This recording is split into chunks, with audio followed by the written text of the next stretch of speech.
Hey there, it's Dr. Lazette with your psychology hacks to attract consistent coaching clients.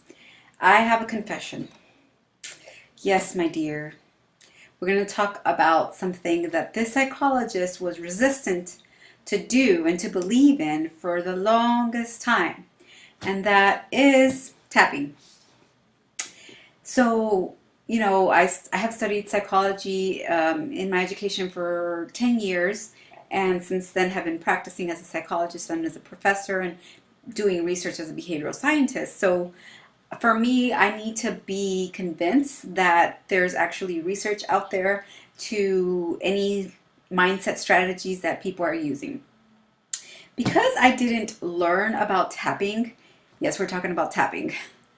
Because I didn't learn about tapping while I was getting my training as a psychologist, I didn't pay attention to it at all. So I would see people posting about tapping this, EFT that, tapping it has really helped me, and I'm like, blah, blah, blah. And, the more I listened to people talk about it and how much of a game changer it was for them, being the open-minded person that I am, I'm like, you know what, let me just check it out. People have been suggesting that I read this book, Tapping into Wealth, for the longest time. It's like the Mindset Bible. And I was like, okay, what do I have to lose? Let's see what it's all about. And so I actually got it from the library because I didn't think I'd need a copy for myself. So what's the point of buying it, right? Let's just see what it's like. Save that money for Facebook ads or Starbucks. But then I started reading it, and I'm like, oh my gosh, this stuff is actually based on science. Like, people use this in practice, as in psychotherapy, as psychologists, as therapists, treat so many different things, including post-traumatic stress disorder. And this lady here has been able to explain this so well. The book itself has been a game changer for me. The lighting's not okay. Yeah. And especially as I think about my money story, because I come from a working class immigrant background, and so that has really come up recently as I progress in my business, right? And so I've been trying to tackle some of those mindset blocks. This is definitely a book, one of those that you can't borrow from the library. So I went ahead and got my copy, my own personal copy, from rush delivery from Amazon because I couldn't wait. And it's just been a game changer for me. So let me tell you a little bit about my routine for mindset. Every morning I wake up and I read a chapter from this book. And it's got some really great exercises that you can use. So my strategy has been in doing those exercises is first journaling out what my thoughts are, what comes up for me as I read the chapter, and then I tap it out. And, like I said, I was resistant to this for the longest time, but I was open-minded. I gave it a shot, and I'm so glad that I did. And I have noticed a big difference. So how it works is that you tap into your subconscious thoughts that are blocking you from moving forward. So affirmations are great. They're powerful in and of themselves. But if you have some negative beliefs, irrational beliefs, thoughts that are holding you back from believing that you can get whatever those affirmations are suggesting, it's not going to be effective. So it's important to tap them out. So if you haven't tried tapping out things, I highly, highly suggest that you try it. I'm a psychologist and I was a skeptic, so if any credibility here, authority, I'm telling you, go out and check it out, give it a shot.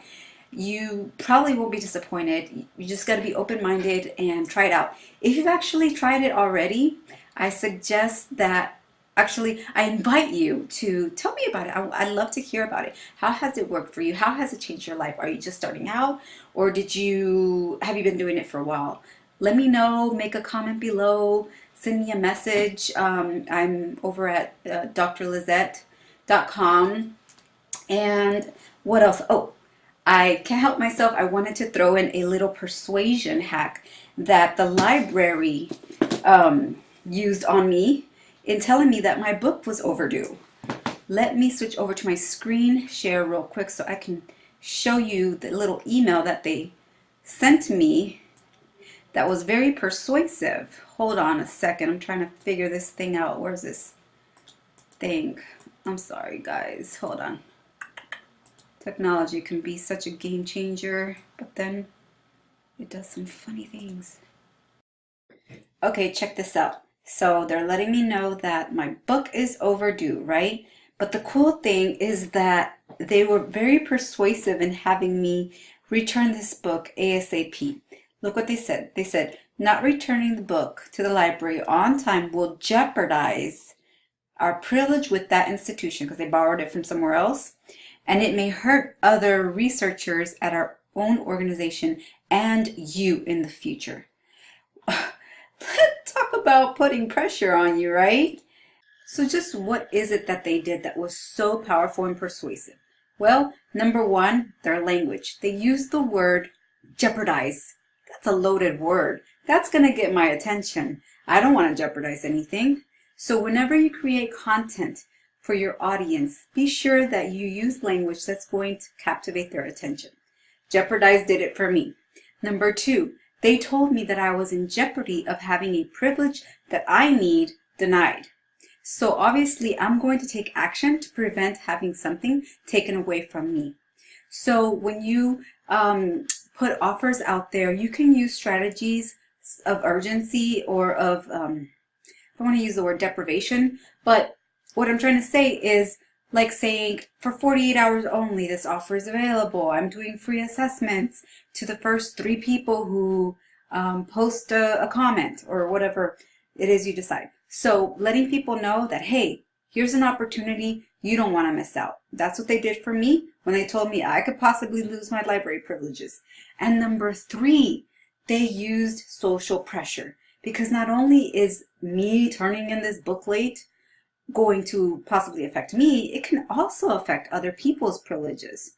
And I don't want to do that. So that's a good way to use me, social pressure to get me to comply with the behavior that they're trying to persuade me to act upon. I hope that was helpful. So 2 things I want you to take away. One is mindset is important. Be open-minded like I was. Tapping into Wealth, great book. Let me know your thoughts. And number 2, look how persuasive the book, the email was about returning my late library. I went off and got my own copy, and I'm about to go return theirs. Okay, hope that was helpful. Till next time, bye.